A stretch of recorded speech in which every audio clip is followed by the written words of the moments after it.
ঈদের জামাতের পরে শোভাযাত্রার নামে বিভিন্ন ধরনের প্রতীক মানুষের মূর্তি বানায়া, মানুষের বিভিন্ন ধরনের চিত্র বানায়া তারা প্রদর্শন করে করে আনন্দ উল্লাস করেছে।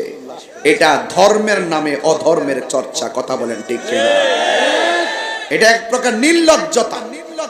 আমি তার তীব্র নিন্দা জানাই।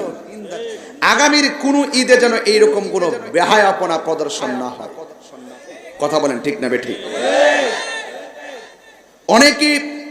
অনেকে লিখেছেন যে এটা নাকি একটা ইতিহাসকে স্মরণ করা।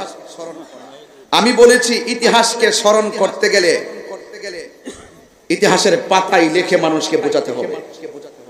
কিন্তু ইতিহাস যদি বিকৃত করে, ধর্মের নামে অধর্মের চর্চা করে, এবং ইতিহাস যদি মুসলমানদের অনুভূতিতে ইতিহাসের নামে যদি প্রদর্শন করে, মুসলমানদের অনুভূতি কিংবা ইসলামের অনুভূতির মধ্যে আঘাত আসে, সেই প্রদর্শনী, সেই চেতনা আমরা মানি না।